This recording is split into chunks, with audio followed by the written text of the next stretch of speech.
Bonjour, voici la lecture de la section 11 du chapitre 7, l'état de grâce. Le Saint-Esprit te guidera toujours véritablement, parce que ta joie est la sienne. Telle est sa volonté pour chacun, parce qu'il parle pour le royaume de Dieu, qui est la joie. Le suivre est donc la chose la plus facile au monde, et la seule chose qui soit facile, parce qu'elle n'est pas du monde. Elle est donc naturelle. Le monde va à l'encontre de ta nature, étant en désaccord avec les lois de Dieu. Le monde perçoit des ordres de difficulté en tout. C'est que l'ego ne perçoit rien comme étant entièrement désirable. En te démontrant à toi-même qu'il n'y a pas d'ordre de difficulté dans les miracles, tu te convaincras que, dans ton état naturel, il n'y a pas du tout de difficulté parce que c'est un état de grâce. La grâce est l'état naturel de chaque fils de Dieu.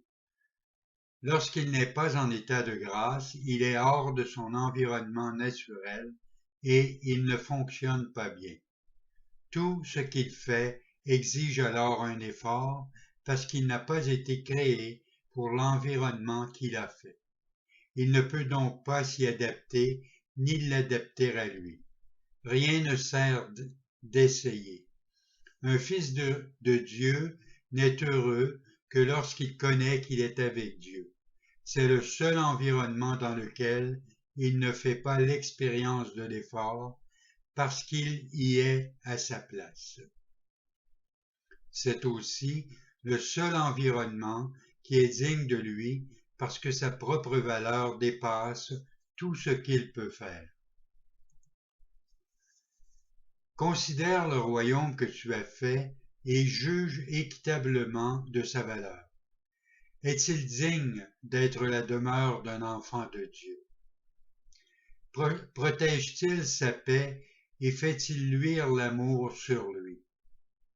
Garde-t-il son cœur intouché par la peur et lui permet-il de donner toujours, sans jamais aucun sentiment de perte? Lui enseigne-t-il que donner est sa joie et que Dieu lui-même lui rend grâce de son don?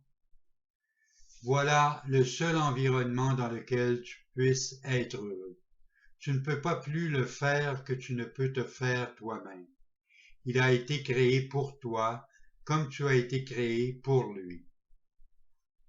Dieu veille sur ses enfants et ne leur nie rien. Or, quand ils le nient, ils ne connaissent pas cela parce qu'ils se nient tout à eux-mêmes. Toi qui pourrais donner l'amour de Dieu à tout ce que tu vois et touches et te rappelles, c'est le ciel littéralement que tu te nies à toi-même. Je t'appelle à te souvenir que je t'ai choisi pour enseigner le royaume au royaume. Il n'y a pas d'exception à cette leçon, parce que l'absence d'exception est la leçon. Chaque fils qui retourne au royaume avec cette leçon dans son cœur a guéri la filialité et rendu grâce à Dieu. Celui qui apprend cette leçon est devenu le parfait enseignant parce qu'il l'a apprise du Saint-Esprit. Quand un esprit n'a que la lumière, il ne connaît que la lumière. Son propre rayonnement luit tout autour de lui et s'étend dans les ténèbres d'autres esprits, les transformant en majesté. La majesté de Dieu est là pour être reconnue, appréciée et connue de toi. Reconnaître la majesté de Dieu comme ton frère, c'est accepter ton propre héritage. Dieu ne donne qu'également. Si tu reconnais son don en qui que ce soit, tu as reconnu ce qu'il t'a donné. Rien n'est aussi facile à reconnaître que la vérité. C'est une reconnaissance qui est immédiate, claire et naturelle. Tu t'es entraîné à ne pas la reconnaître et cela t'a été très difficile.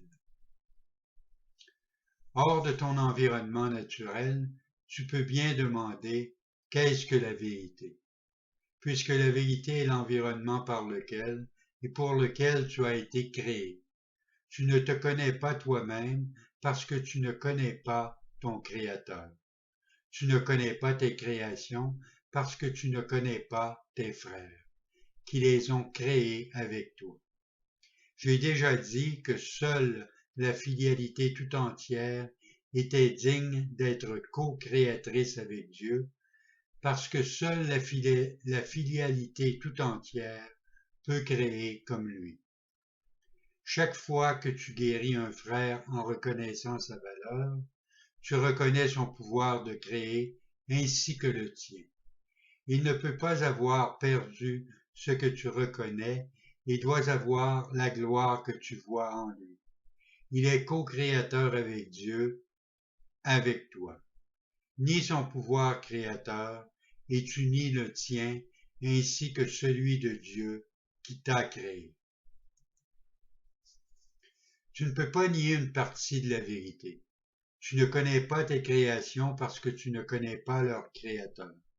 Tu ne te connais pas toi-même parce que tu ne connais pas le tien. Tes créations ne peuvent pas plus établir ta réalité que tu ne peux établir celle de Dieu. Mais tu peux connaître les deux. L'être est connu en partageant. Parce que Dieu a partagé son être avec toi, tu peux le connaître. Mais tu dois aussi connaître tous ceux qu'il a créés pour connaître ce qu'ils ont partagé. Sans ton Père, tu ne connaîtras pas ta paternité. Le royaume de Dieu inclut tous ses fils et leurs enfants, qui sont aussi pareils aux fils, qui sont pareils au Père. Connais, donc, le Fils de Dieu, et tu connaîtras toute la création. Bonne journée.